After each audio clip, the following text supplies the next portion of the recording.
बच्चों, जय हिंद, जय भारत, वंदे मातरम। बृंदमणि त्रिपाठी फिर आपके सामने उपस्थित हैं। Good morning all of you. आज हम पढ़ेंगे यूरोपीय यूरोपियों ने भारत आने के लिए समुद्री मार्ग की खोज क्यों की।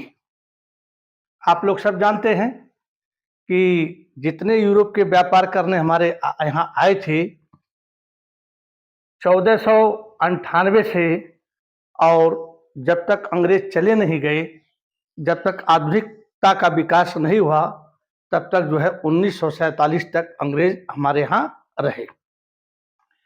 तो कहते हैं कि 1498 में ही समुद्री मार्ग से क्यों आए, इसके पहले क्यों नहीं आते थे। तो आज हमारा विषय यही होगा कि क्यों भाई समुद्री मार्ग ढूंढा, आखिर क्या समस्या थी, इससे पहले कि ये क्या करते थे।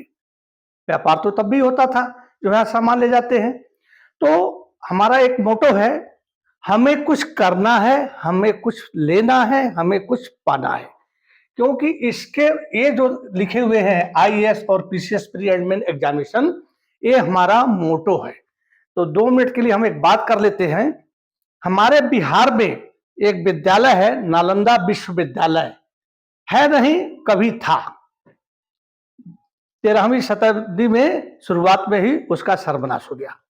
नालंदा विश्वविद्यालय पटना, जो बिहार की राजधानी है, उससे 40 मील दूर दक्षिण में बडग्राम गांव के पास स्थित था, और राजगीर से 8 मील, मतलब ये है, ये 40 मील है पटना से, और राजगीर से 8 मील है। चलिए इसको तो हमने, एक चीनी यात्री था ह्वेन सांग, उसने अपने किताब में लिखा है, उसी के बारे में हम बता रहे हैं।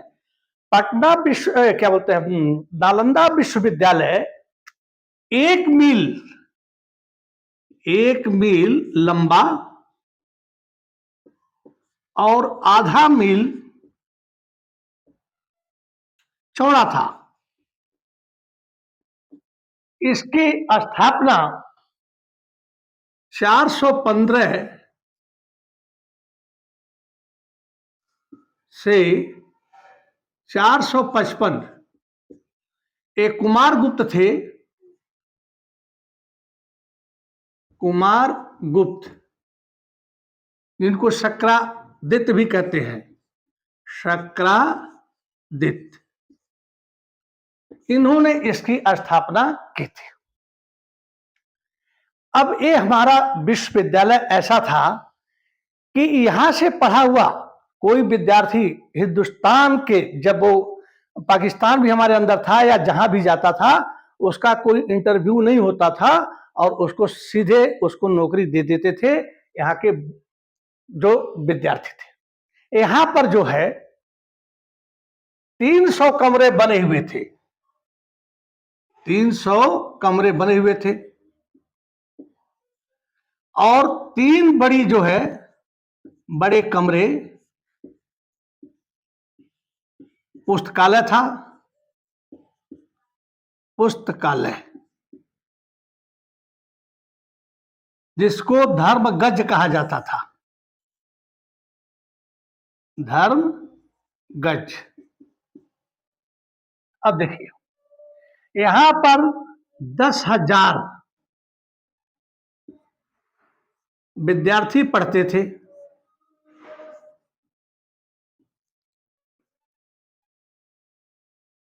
पढ़ते थे, विदेशों से भी आकर के यहां पर पढ़ते थे। अब इसमें जो है हमने जो लिख दिया है, इसलिए कर रहा हूं कि देखिए हमारे देश में शिक्षा का केंद्र कितना था, कैसे थे, और वहां के अब आचार्य के बारे में बात करते हैं। 1,000 अध्यापक ऐसे थे जो शास्त्रों और 20 सूत्रों के संग्रह संग्रह संग्रह की व्याख्या कर लेते थे आसानी से,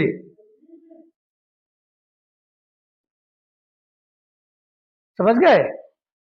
तो 1000 अध्यापक जो शास्त्रों 20 सूत्रों, यहां और कर लीजिए, और 20 सूत्रों के संग्रह की व्याख्या कर लेते थे।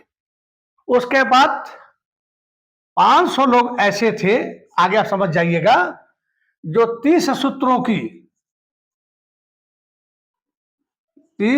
की व्याख्या कर लेते थे। और 10 लोग ऐसे थे आचार के साथ जो 50 सूत्रों की व्याख्या कर लेते थे। तो ये हमारे यहाँ विश्वविद्यालय था। यहाँ जो लड़के पढ़ते थे इतने ध्यान से पढ़ते थे कि उनका सिलेक्शन हर जगह हो जाता था। और गुरुकुल की पढ़ाई गुरु के आश्रम में जाकर के जो पढ़ते हैं, कृष्ण भी पढ़े हैं, सुदामा भी पढ़े हैं, द्रोणाचार्य भी पढ़े हैं, सब लोग पढ़े हैं गुरु के पास।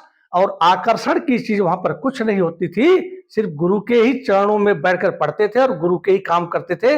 यहां तक कि लकड़ी तोड़ने के लिए आप लोग जानते हैं कृष्ण और सुदामा भी गए थे। तो जो नए स्टूडेंट है, मैं थोड़ा हट करके बताया हूं कि सरस्वती को पाना है, हमें कुछ करना है, हमें कुछ लेना है, हमें कुछ बनना है, तो हमें इन बड़े बड़े शिक्षा केंद्रों से एक शिक्षा लेनी चाहिए। और इसमें 10 लोग यदि कंपटीशन में बैठते थे, 10 लोग, तो 2 लोगों का ही जो है सिलेक्शन होता था। लेकिन दुर्भाग्य की बात यह है कि 1206 में बख्तियार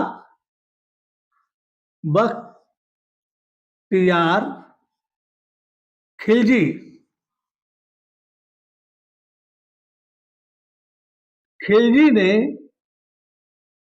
इसको तोड़ करके आग लगा दिया और जितने वहां पर बुद्धिस्ट थे उनके कत्ल कर दिए। और यह बौद्ध धर्म जो महायान वाला था, महायान, इसको यहां पर कर दीजिए, महायान बौद्ध धर्म का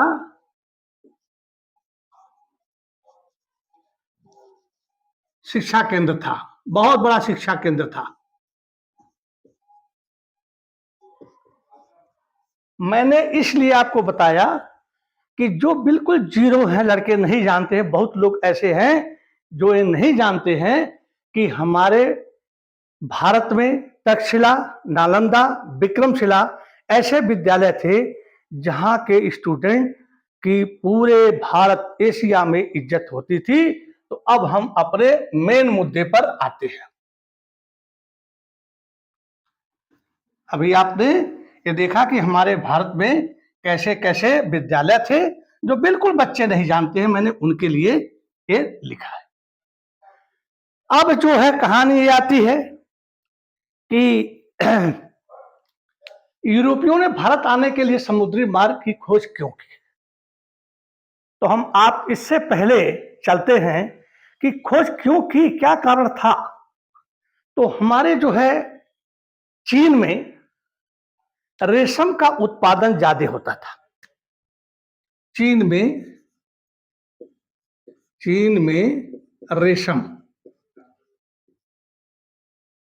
रेशम का उत्पादन ज्यादा होता था और मिट्टी के बर्तन बहुत सुंदर बनाते थे लोग, बर्तन। तो बहुत समय पहले से ही एशिया महाद्वीप के साथ यूरोप का जो है व्यापार होता था। और वो जो व्यापार होता था उसको हम लोग बोलते हैं, जो चीन के साथ भी था, भारत के भी साथ था, तो यह है रेशम मार्ग। इसको इंग्लिश में बोलते हैं सिल्क मार्ग या रेशम मार्ग।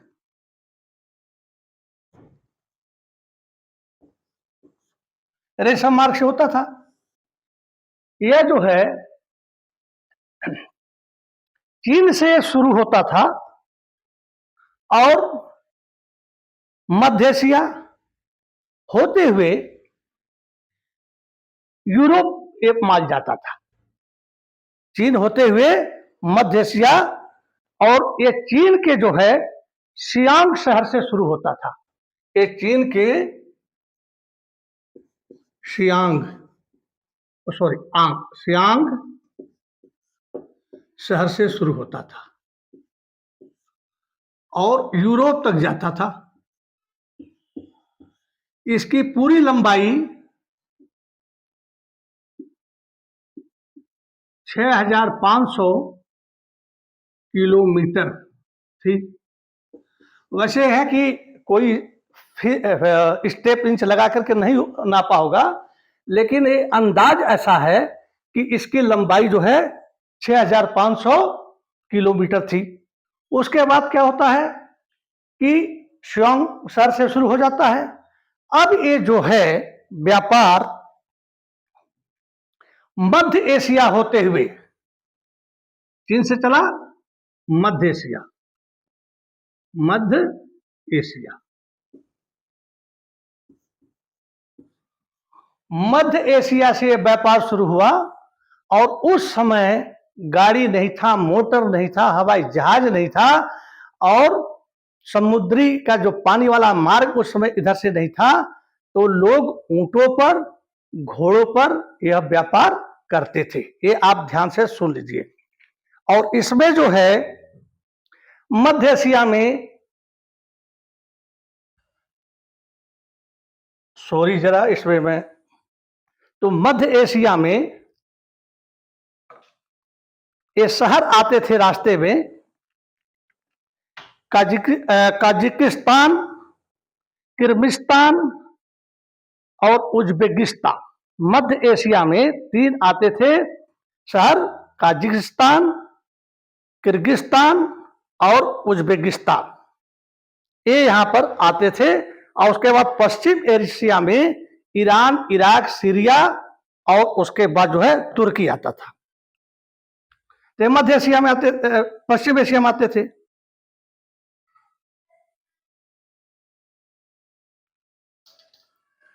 स्याही खत्म हो गई थी कल और कुछ काम किए थे। तो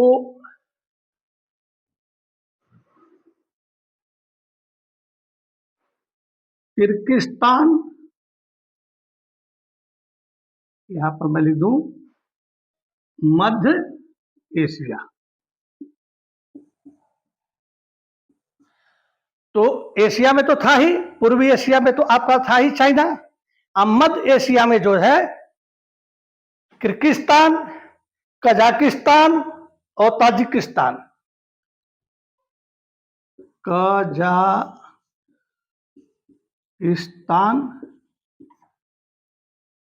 और उसके बाद किर्गिस्तान, कजाकिस्तान और उज्बेकिस्तान। उज्बेकिस्तान,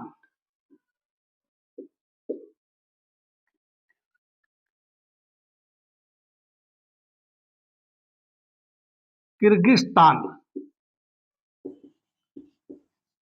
ये 3 जो शहर थे ये आपके मध्य एशिया में आते थे। और पश्चिम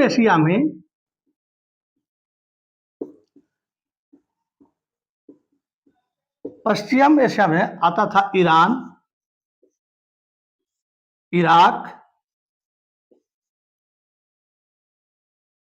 टर्की, ईरान, इराक और टर्की जो आता था, और एक सीरिया भी इसमें आता था। सीरिया, ये आपके आ गया पश्चिम पाकिस्तान। ये देश आते थे। उसके बाद जो है ये अपना थोड़ा फ्रेंच चला दूं,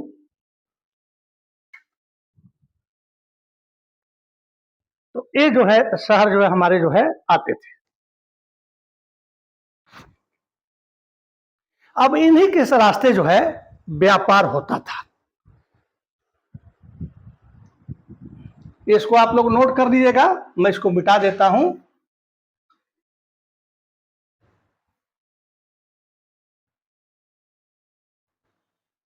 रेशम मार्ग से ही एक रास्ता हमारे भारत में भी आता था, जो चीन से जाता था रेशम मार्ग और यूरोप तक, वही आगे बढ़ करके भारत के लिए भी एक उसमें से शाखा फूटी हुई थी, और वो था। उसके बाद जब एक किर्गिस्तान वगैरह जब हो जाते हैं, तो क्या उस समय कोई क्या बोलते हैं प्लेन एरिया तो था नहीं, तो इसमें जो है दर्रे आते थे। दर्रे, 3 दर्रे हैं। खैबर दर्रा,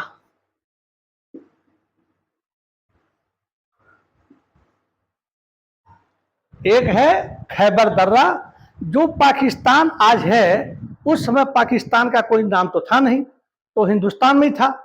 तो ये पाकिस्तान और अफगानिस्तान में, आज जो पाकिस्तान है और अब उसके बगल में अफगानिस्तान है, उसमें जो है खैबर दर्रा था। ये पाकिस्तान और मैंने शॉर्ट में दिया है अफगानिस्तान, तो इसमें था। उसके बाद दूसरा दर्रा आता है आपका बोलान दर्रा।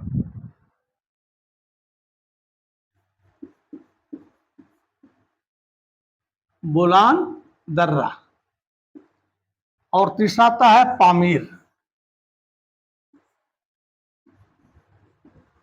पामीर, अब देखिए मैं आपको बता दूं, मुझे भाई नक्शा बनाने नहीं आता है, गोल गोल ही मैं समझा दूंगा, आप लोग गोल गोल ही समझ जाइएगा। मैं इसको बता रहा हूं, पहाड़ी आपने ऐसे नहीं देखा होगा, तो पिक्चरों में तो देखा ही होगा। तो एक माउंटेन ऐसे रहता है, फिर एक थोड़ी दबी जबी है, और फिर एक माउंटेन ऐसे रहता है, और इसकी जो दबी हुई जमीन है, इसमें जो है इधर बारिश में चाहे बर्फ पिघल रहा है, जो भी है, यहाँ पर पानी रहता है। जो व्यापारी थे वो क्या करते थे कि इस पहाड़ी को चढ़ करके फिर ऐसे कर, इस पहाड़ी पर तो जाएंगे नहीं, यहां से ये इसी नाले के, इन्हीं को दर्रा बोलते हैं। 2 पहाड़ियों के बीच के दबे हुई जगह को हम दर्रा बोलते हैं। और ये जो है अफगानिस्तान, ये जो है अफगानिस्तान जो है और पाकिस्तान बीच है। बोलक दर्रा जो है पाकिस्तान और क्या बोलते हैं,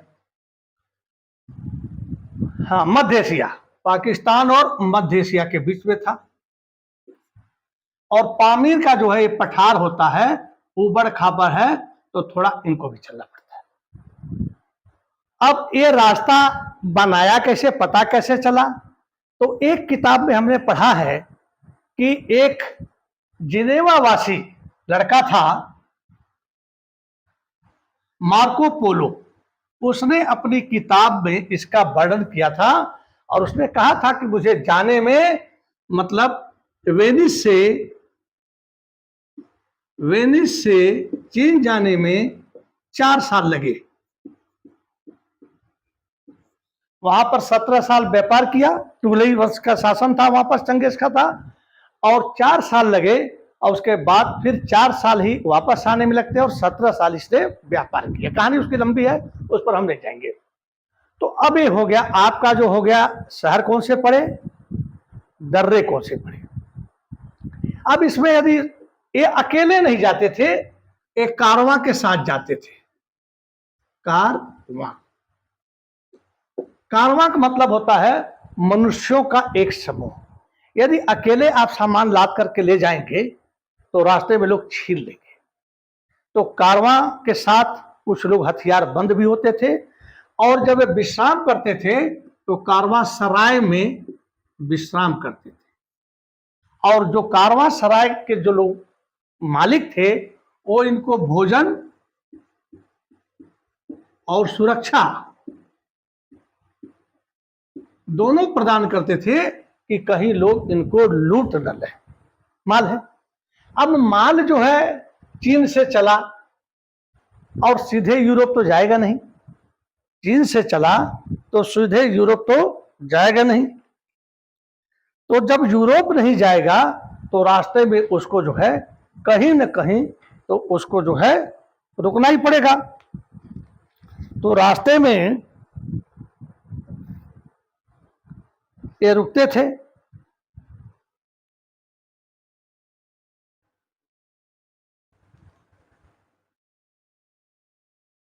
तो जब ये रास्ते में रुकते थे तो कहां कहां रास्ते में रुकते थे कि एक जगह तो उसका कोई फाइनल है नहीं।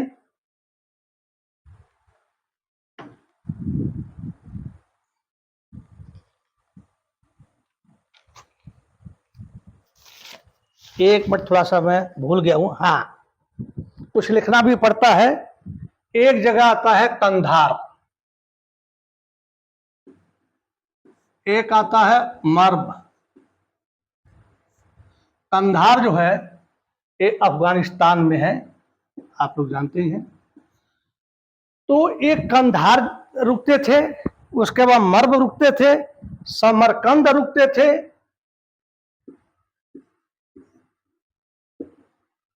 और बैक्ट्रिया रुकते थे।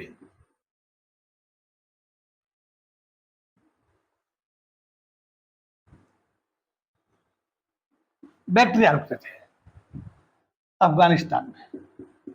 अब क्या था कि जैसे चीन से व्यापारी चले, 100, 150, 200 जो भी चलते होंगे, और जो है शियोंग से चले, चीन के शियोंग से चले, चीन से शियोंग से चले। तो जब ये लोग चले तो जो पश्चिमी एशिया था वहां पर रास्ते वो भी कहीं रुकते होंगे, लेकिन जैसे कंधार जगह या व्यापारिक केंद्र था, मर्व भी व्यापारिक केंद्र था, समरकंद भी एक व्यापारिक केंद्र थे, व्यापारिक केंद्र थे। यहां भी व्यापारी बैठे रहते थे, कंधार में, मर्व में, समरकंद में। अब बैक्ट्रिया एक क्षेत्र था व्यापार का, जो कई जगह यहां से लोग रास्ते थे जाते थे। तो वहां के व्यापारियों को अपना सामान देते थे और अपना पैसा लेते थे। कंधार में जो अलग देश से आए रहते थे उनसे सामान लेते थे। कहने मतलब है कि यदि शियोंग शहर से सामान कंधार में आया तो यहां पर दिए, और कंधार से जो सामान भी इन्होंने खरीदा और शियोंग जो है शियोंग में लाए, तो वस्तुओं का विनिमय होता था। तो ये जो है ऐसे करके व्यापार होता था। अब जो है हमने आपको यहां तक बता दिया कि अब मेन मुद्दे पर अपने आते हैं कि जब ये व्यापार चल रहा था तो फिर यह समुद्र मार्ग यूरोपियों को, क्योंकि यूरोप में जाता था, और यूरोपियों को समुद्र मार्ग खोजने की क्या जरूरत पड़ गई भाई, जब सब कुछ चल रहा था। समुद्र मार्ग, समुद्र तो 1/4 जमीन है, एक हिस्सा जमीन है और 3 हिस्सा जो समुद्र है। तो इतना खतरनाक, इतना तूफान, इतना लेना, जहाज उसमें लोहे के थे नहीं, उसके वो लकड़ी के बनते थे, तो कुछ भी दुर्घटना हो सकती है, और साथ में समुद्री डाकू भी होते थे। तो इस पर जो है अब हम चर्चा करने जा रहे हैं कि जिससे आप लोग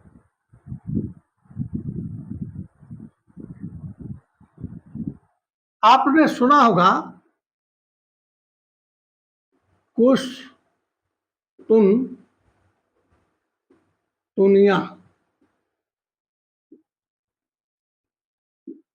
ये यूरोप से पहले एक शहर था कुश्तुनतुनिया, और ये बहुत ही समृद्ध था।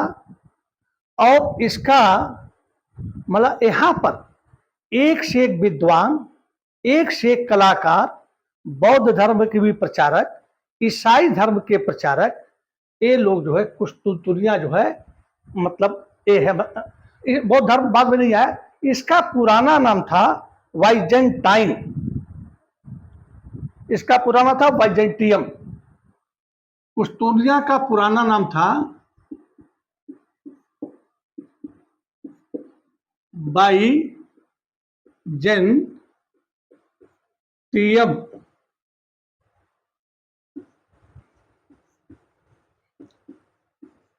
बाइजेंटियम,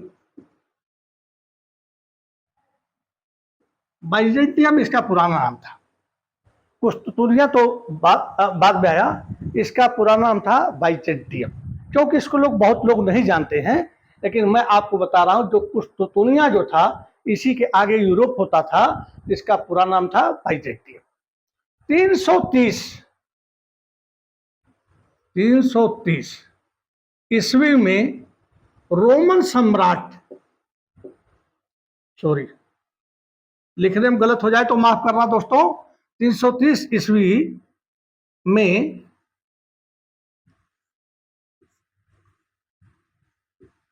रोमन सम्राट, वैसे बहुत लंबा वीडियो बन जाता है तो मैं थोड़ा शॉर्टकट में लिखूंगा, आप लोग समझ जाइएगा, नहीं तो 20 मिनट का चीज जो है आपके 40 मिनट में चल जाएंगे।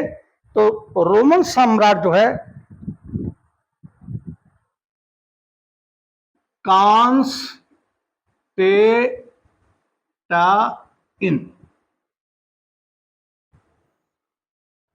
रोमन सम्राट जिसका नाम था कांस्टेंटाइन, इसने इस पर आक्रमण कर दिया, आक्रमण कर दिया।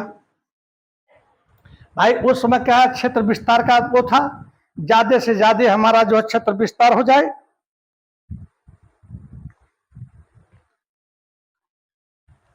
और इसको जीत लिया और इसका नाम रख दिया कॉन्स्टेंटिनोपल।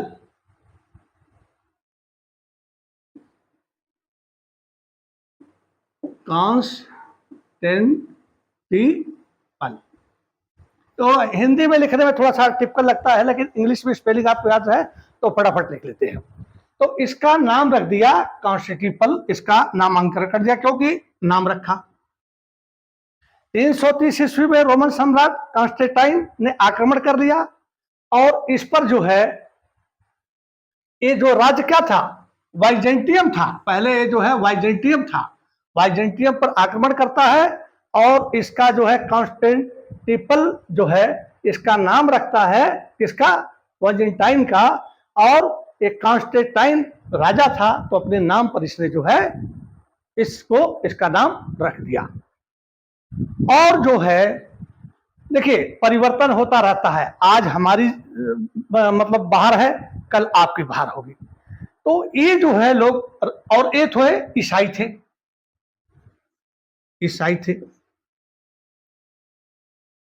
अब इनका भी तो सर्वनाश होना है, इनका भी तो जाना है, क्योंकि जब राजा मजबूत नहीं होता है, उसके लड़के ऐसो आराम करते हैं तो सत्ता में कुछ डिस्टर्बेंस आता है। और इस क्या बोलते हैं कॉन्स्टेंटाइन आक्रमण करने बाद जो कांस्टेबल जो नाम रखा, राजधानी रखा, इसने कैपिटल रखा, इसी राजधानी में एक से एक विद्वान थे और उसके बाद जो है बहुत विद्वान थे। जब तुर्कों ने अब जो है 1453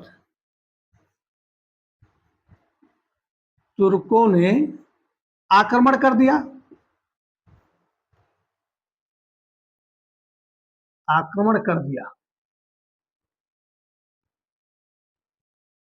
देखो दोस्तों हमारे पास साधन बहुत कम है, लेकिन आपको समझा रहा हूं, मेरा फैन चल रहा है, उसका छाया भी इसमें आ रहा है, अभी बंद किया था तो पसीने पसीने हो गया था।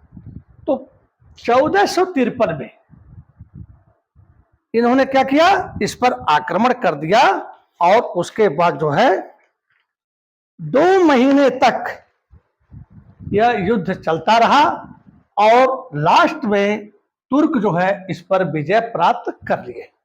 लेकिन जब 2 महीने, कहीं 45 दिन दिया है, लेकिन एग्जैक्ट मतलब 2 महीना मानकर चलिए, कोई पूछेगा नहीं क्वेश्चन में, इस पर जो है तुर्कों ने आक्रमण किया और 45 से 60 दिन के अंदर में जीत लिया। इसकी दीवार बहुत मजबूत थी। रोमन साम्राज्य तो आप जानते ही हैं बहुत शक्तिशाली होता था, लेकिन शक्तिशाली का भी एक दिन अंत होता है। तो जब इस पर तोपों से फायर होने लगे, गोला दागने लगे, तो बहुत दिनों तक जब चला तो इसकी दीवार तो टूटनी थी। वहां के जितने विद्वान थे वो सोचे कि देखिए कुछ किसी भी जगह की कला और संस्कृति होती है, उसको सुरक्षित रखना है। जैसे हमारे यहाँ गीता है, रामचरितमानस है, रामायण है, तो उनको हम लोग सुरक्षित रखते हैं। तो संविधान हमारा है, तो उसके बाद जो है यहां से जो विद्वान लोग थे वो पलायन कर गए, पलायन कर गए, पलायन कर गए। कहां गए? इटली में और यूरोप के अन्य भागों में फैल गए। अब यहां यहां फैल गए तो क्या हुआ कि इन्होंने प्रिंटिंग प्रेस से इनकी पांडुलिपियों का जो है वो मतलब कॉपी निकाला और इनको पूरे यूरोप इटली में बांट दिया। अब यूरोप में बांट दिया, कलाकारों ने अपनी कलाकारी दिखाई, जो वैद्य थे वो किए, क्योंकि हमारे यहाँ भी है जो हमारे पुराने ग्रंथ है, वैदिक ग्रंथ है, यजुर्वेद, सामवेद, अथर्ववेद और ऋग्वेद, ऋग्वेद, सामवेद, अथर्ववेद, ऋग्वेद, ये 4 है। उनमें हमारे जीवन का सब कुछ दिया है। तो इन्होंने इसका जो है यूरोप में प्रचार किया और अरब जो थे, अरब जो है जिसको टर्की बोलते हैं, तो इन्होंने अरबों ने इस पर आक्रमण कर करके, और इनका धर्म था मुसलमान धर्म था, मुस्लिम था, मुस्लिम था। तो अब जो है वेजेंटियम से जो है, वेजेंटियम से कॉन्स्टेंटिनोपल बना। अब उसके बाद इसका नाम रखा इस्तांबुल, इस्तांबुल, ये मन या ना है, इस्तांबुल। और बाद में ही इस्तांबुल जो है बन गया इस्तांबुल, और यही जो है कस्तुतुनिया जो बना, कस्तुतुनिया जो था, कस्तुतुनिया। तो नामांकन होता रहा, यहां पर इन्होंने कब्जा कर लिया। अब जो सामान जो है इस्तांबुल जो है कस्तुतुनिया में जाता था, तो व्यापारी जब जाते थे, इन्होंने अरब वालों ने, टर्की वालों ने इस पर आक्रमण कर करके इसको अपने कब्जे में ले लिया। अब जब सामान जाते थे तो टैक्स बहुत ज्यादा लगाते थे, जिसको बोलते हैं हिंदी में कर। तो इतना ज्यादा टैक्स लगाते थे क्योंकि अब इनके अधिकार में था, सामान बेचना है, भेजना है, तो उतना टैक्स दो, हर देश का अपना नियम होता है। तो व्यापारियों ने अरब के रास्ते से भेजना चाहा, तो अरब वालों ने देखा कि कस्तुतुनिया में तो इनको बहुत ज्यादा टैक्स देना पड़ रहा है, तो क्यों ना हम भी अपना टैक्स बढ़ा दें इनसे। तो इनसे भी जो है इन्होंने भी क्या किया, टैक्स को ज्यादा बढ़ा दिया। और जब ज्यादा टैक्स हो गया, इतना दूर से आया गया, कोई बेनिफिट नहीं होता था, तो इन्होंने जो है व्यापार करना कम कर दिया, व्यापार पर असर पड़ा, कम पड़ गया। और जो ये लोग भाग करके जब तुर्कों का कुश्तुनिया पर मतलब आक्रमण होने के बाद अधिकार कर लिया, तो लोग भाग करके यूरोप में गए और अपने धर्म का, अपने ज्ञान का प्रचार किए। और प्रचार करने के बाद जो है वहां पर देखिए, अब कहते हैं कि क्यों खोज की। अब इसमें कई चीजें आती हैं। भारत के मसाले,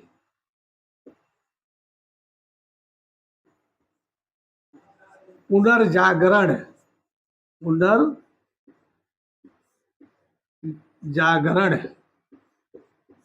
देखिए, तो पुनर्जागरण जो हुआ, तो भारत के मसाले चाहिए। और ये जो तुर्क थे ना, ये आपको बता दूं, उस्मानिया राज्य था, उस्मानिया लोगों ने अटैक किया था, जिस पर जो है उस्मानिया लोगों ने अटैक किया था, किस पर? कस्तुतुनिया।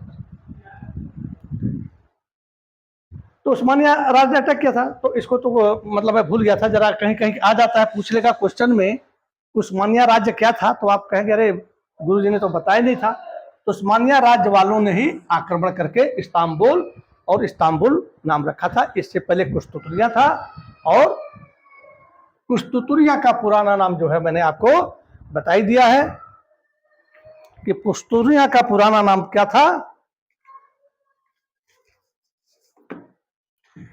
बाइजेंटियम। कुस्तुतुनिया का पूरा नाम था बाइजेंटियम। ये पुनर्जागरण हुआ।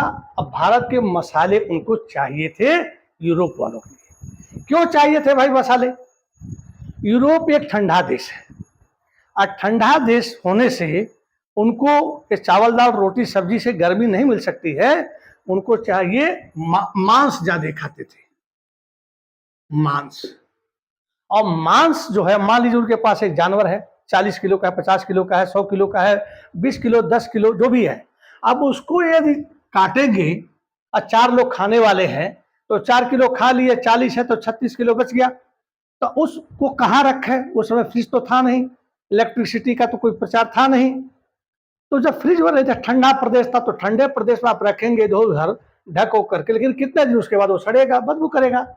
लेकिन आपने सुना होगा, मिस्र देश का नाम सुना होगा या नहीं सुने हो जो लड़के, तो मिस्र देश में लोग मम्मी बनाते थे अपने लोग। जब मिस्र वासी लोग मर जाते थे तो उनको विश्वास था कि ये पुनर्जन्म होगा और फिर ये हमारे घर आएंगे, इसी शरीर में घुसेंगे। तो क्या करते थे, उनका ब्रेन, लंग्स, हार्ट जो 5 ऑर्गन्स अंदर हैं उनको निकाल लेते थे और मसालों में पोत करके उनको रख देते थे। और जो हड्डी थी, स्केलेटन था, इसको भी मसालों में पोत करके कपड़े से ढककर रख देते थे। और 1000, 2000, 3000 तक ये खराब नहीं होते थे। तो इसका मम्मी बनाने में मसालों और तेलों का, मसालों का ही योग था, मिट्टी से तो होगा नहीं। अब कौन कौन से मसाले थे आज तक वैज्ञानिक पता नहीं कर पाए हैं कि मिस्र के पिरामिड में जो मम्मियां रखी गई हैं वो जो है कौन सी टेक्नोलॉजी से उनको ऐसे सुरक्षित रखे गए हैं। तो क्या हुआ कि जब मांस वाली बात आई, मांस,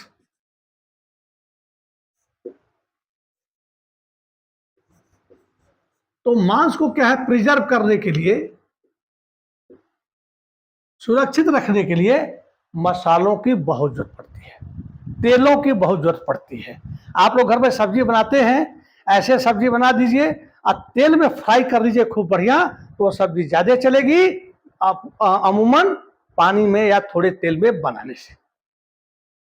तो कहने मतलब है कि इनको जो है मांस को प्रिजर्व करने के लिए मसालों की जरूरत पड़ी। और इधर जो चीन और भारत से जो व्यापार होता था, चीन उस समय क्या करता था आपको बता दूं, रेशम का व्यापार करता था और मिट्टी के सुंदर सुंदर मजबूत बर्तन जो है ये करता था। भारत जितने भी प्रकार के मसाले हैं, ये चीन है और एक भारत है। तो भारत जो है मसाले, वस्त्र, हाथी दांत,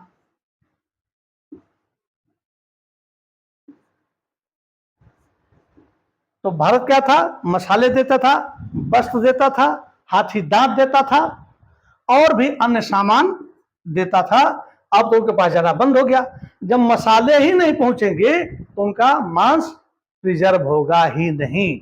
तो अब यहां पर क्या है, खलबली मच गई। और यहां पर तीसरा है, व्यापारी वर्ग का उदय हो गया। व्यापारी वर्ग का उदय हो गया। क्यों? व्यापारी तो व्यापार करेंगे, जो व्यापारी थे, जो नहीं कर रहे थे, तो ये जब पुनर्जागरण में लोग गए तो अपनी संस्कृति के बारे में बताए, टेक्नोलॉजी के बारे में बताए, जिससे जहाज कैसे बनाया जाता है। हमारे यहाँ भी जो ऋग्वेद, सामवेद, अथर्ववेद में वर्णन है, बहुत कुछ वर्णन है। तो उसके वजह से वहां पर जो है ये पुनर्जागरण हुआ। पुनर्जागरण का मतलब ये नहीं होता है कि जाग जाना।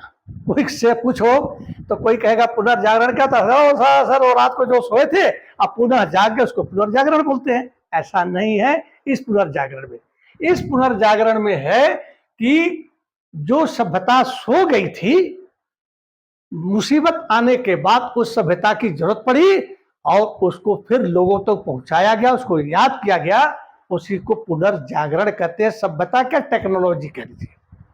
और व्यापारी वर्ग का उदय हुआ। तो यहां तक तो मेरे ख्याल से आप लोग समझ गए होंगे। तो जो इतिहास के स्टूडेंट हैं वो तो सब बात जान रहे होंगे, हो सकता है कुछ लोग न भी जानते हों। और जो नए लड़के साइंस वगैरह वाले हैं तो या इन्होंने विषय परिवर्तन करके लिया है। तो अब आता है कि समुद्री मार्ग कैसे ढूंढा जाए, कैसे पता किया जाए, कैसे पता किया जाए कि भाई हिंदुस्तान कहां पर है, एशिया महाद्वीप कहां पर है, एशिया में सुदूर दक्षिण कहां पर है। तो जल मार्ग से मान लीजिए कि हमारा, देखिए नक्शा हमारा गड़बड़ होगा, उसको बुरा नहीं मानना दोस्तों।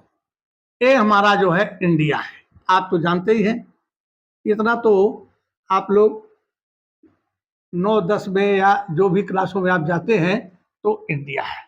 यहाँ होता है बंगाल की खाड़ी, बंगाल की खाड़ी,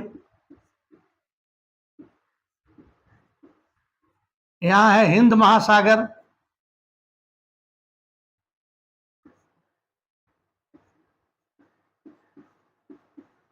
और इधर है अरब सागर, अरब सागर। और यहीं पर हमारे सब समुद्र के एक किनारे हैं। इसको मैं एक बार अच्छी तरह से समझाऊंगा कि कहां कहां पर, अगले वीडियो में कहां कहां पर कौन कौन से राज्य हैं, उन राज्यों में कौन सा डिस्ट्रिक्ट है, जिला है, जहां पर ये विदेशी हमारे पास सबसे पहले आए। वीडियो लंबा हो रहा है तो अगले वीडियो में हम चलेंगे। तो अब यहां मान लीजिए, यहां तो इंडिया हो गया, अब यहां पर मान लीजिए आपका यूरोप है, यूरोप है। यहां पर मान लीजिए आपका ये क्या बोलते हैं, नॉर्थ अमेरिका है, एन लिख दिया मैंने, यहां साउथ अमेरिका है। अब यहां पर मान लीजिए एक स्पेन है,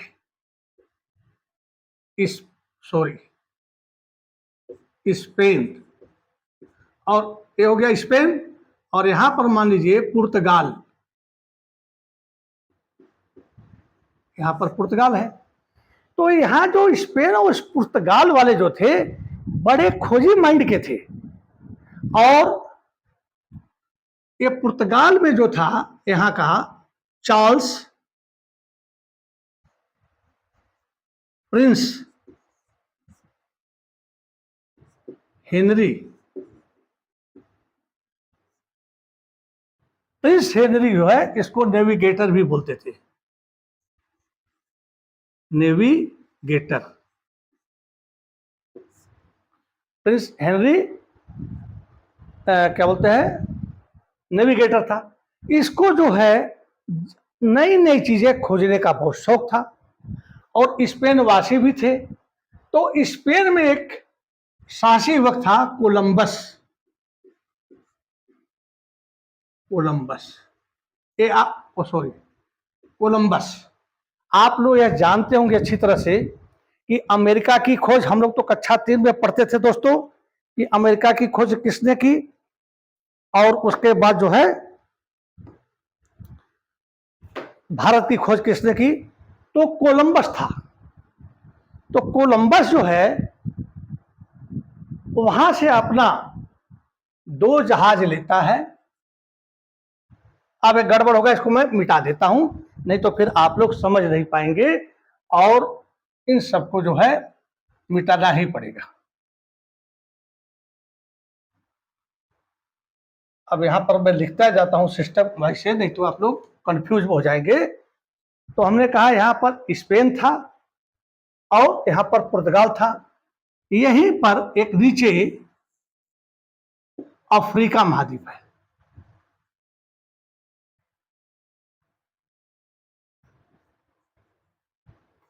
अफ्रीका, अफ्रीका महाद्वीप।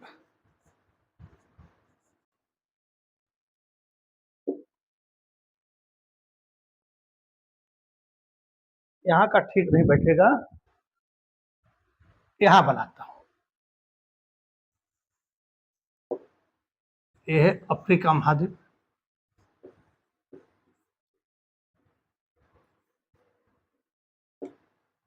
तो यहां पर हमने कहा था कोलंबस,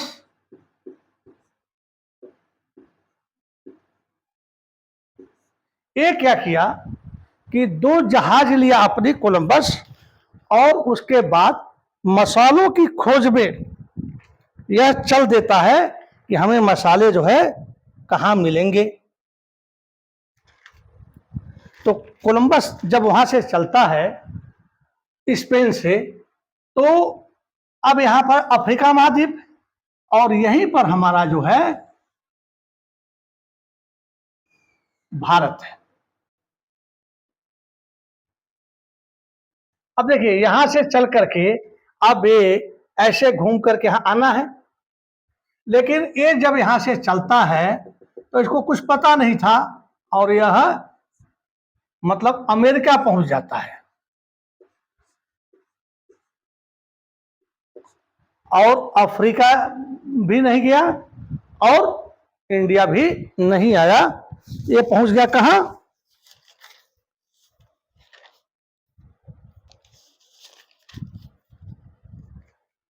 तब ये भाई साहब आ गए, क्या बोलते हैं यहां पर 1492 में ये चले थे। 1492 में ये चले थे।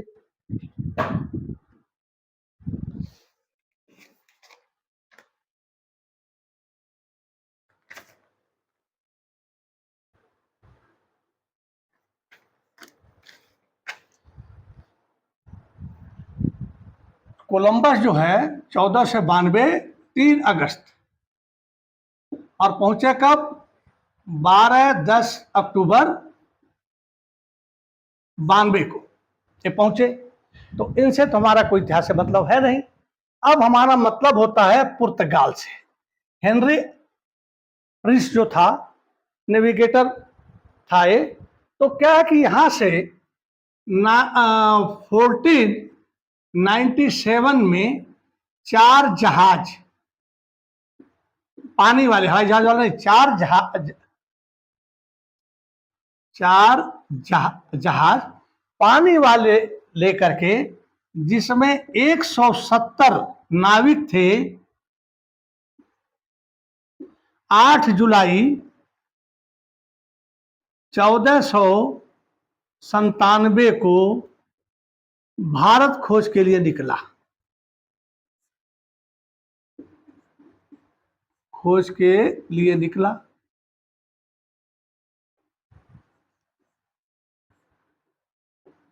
लेकिन ये क्यों निकला? इसको कैसे पता था कि भारत कहां है? पूरा तो समुद्र का है। तो इससे पहले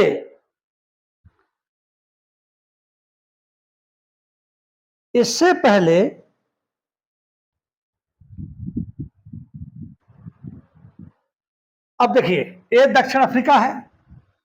तो इससे पहले एक जो है पुर्तगाल का ही खोजी जो था, वह जो है अपना जहाज लेकर के, इसको थोड़ा सा मिटा दें, इसको तो मिटा देते हैं।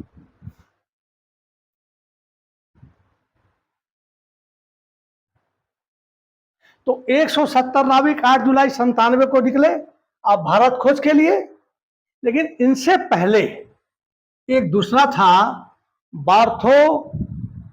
बार्थोलोमू डियास। बार्थोलोमू डियास यह जो है 1487 में निकला और 1488 में ये पहुंच करके भी वापस आ गया। कहाँ चला? यहां से यह अपना बेड़ा लेकर के चलता है। ये अमेरिका नहीं गया, यहां से चलते हुए अफ्रीका आया और अफ्रीका से चलते हुए यहां तक पहुंचा। ये सब जल ही जल है, आप जान ही रहे हैं। किसी किसी के पास भाई बहुत नक्शे हैं, तो इलेक्ट्रॉनिक कंप्यूटर है, उससे भी लोग पढ़ाते हैं। लेकिन मैं एक मास्टर साहब था, अपने पास इतना साधन नहीं है, लेकिन जो हमारे ब्रेन में है वो मैं ऐसे ही नक्शे बता रहा हूँ।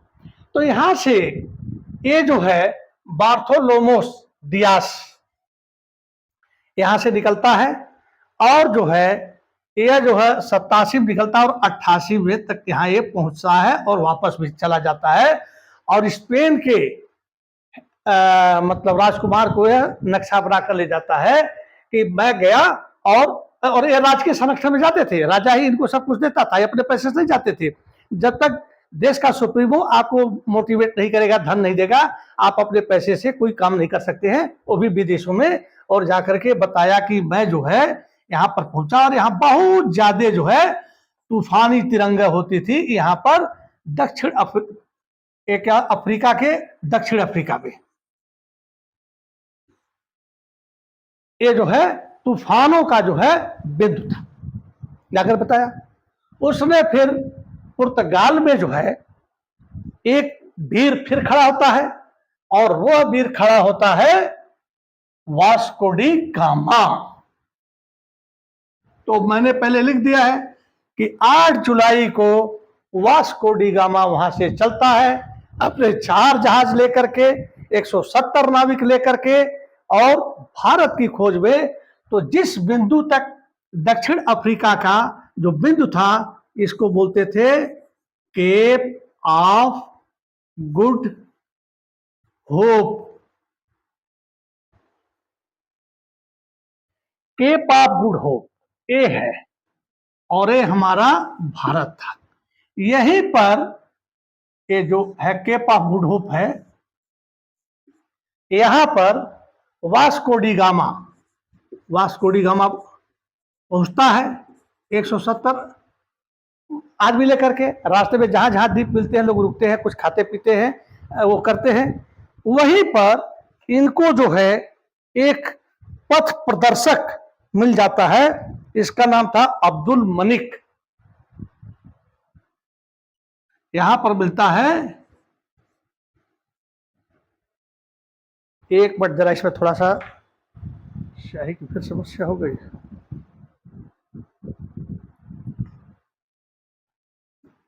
मिल जाता है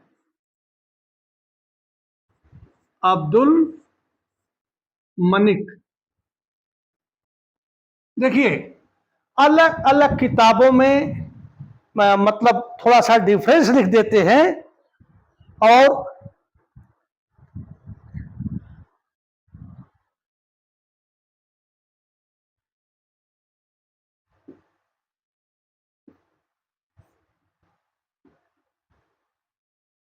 कहीं पर लिखा है अब्दुल मलिक और कहीं पर लिखा है अहमद इब्न मजीद।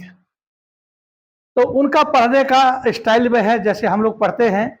तो अभी वीडियो बहुत लंबा हो गया है, कल फिर हम आपको बताएंगे। तो ये इनका जो है वास्को डी गामा से यह मिलता है और वास्को डी गामा पूछता है कि जो मसाले भारत से जाते थे यूरोप में, वो हिंदुस्तान में, वो यहां से यार कैसे जाएं। तो इसने कहा ठीक है मुझे अपने जहाज में बैठा लो और मैं आपको बता दूंगा। तो जहाज चलती रही और यहां पर ये हमने कहा ना बंगाल की खाड़ी है, अरब सागर है, हिंद महासागर, मैंने आपको पहले बताया था ये हिंद महासागर है। हिंद महासागर, ये बंगाल की खाड़ी, बंगाल की खाड़ी, और ये अरब सागर।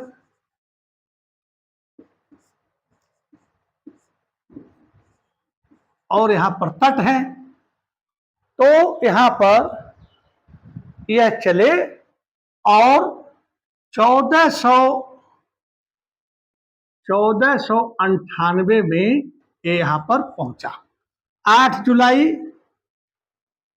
1497 में चला और 20 मई 1498 में पहुंचा। तकरीबन 10 महीने कुछ दिन इसको लगे। कालीकट पर पहुंचता है, ये बंदरगाह है कालीकट। कालीकट ये जो है कालीकट है। यहां का शासक था जमोरिन। जमोरिन, कोई भी विदेशी आदमी आता है, आप कहा तो बड़े तो करते, बहुत बड़ा वीडियो हो गया, मैं इसलिए घड़ी निकाल कर रख दिया था। तो जमोरिन ने इसको स्वागत किया, बातचीत किया और कहा भाई कैसे आए हो।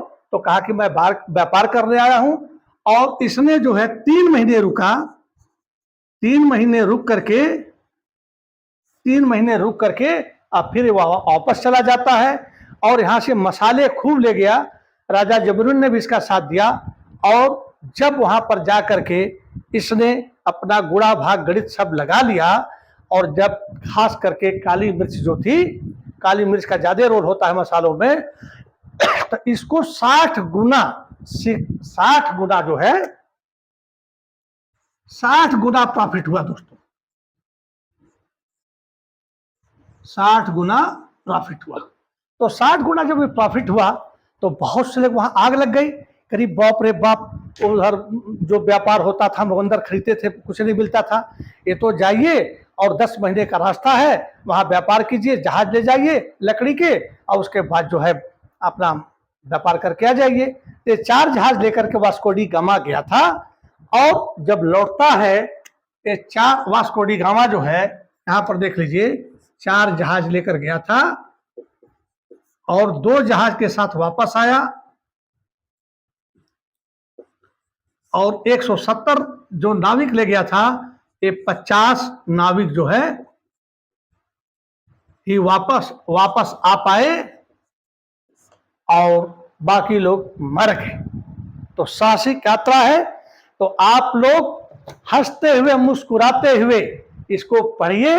जहां नहीं समझ में आइए कमेंट्स में लिखिए और कमेंट्स में जरूर बताइएगा कि YouTube पर बहुत से वीडियो हैं, इलेक्ट्रॉनिक बोर्ड है लोगों के पास, मेरे पास नहीं है, तो आप लोग बताइएगा कि जो मैंने ये सिस्टमिक जो भी मेरे ज्ञान था आपको बताया अच्छा लगा या बुरा लगा या इसमें क्या सुधार करना चाहिए। इसी के साथ मेरे प्यारे बच्चों, मैं यही अपने दिल से तमन्ना है हमारी कि आपका उद्देश्य IAS या PCS, मैं तो सोचता हूं कि सब लोग जो देखते हैं गाहे बगाए इसमें आ जाए, अब बचे खुचे लोग इसमें आ जाए।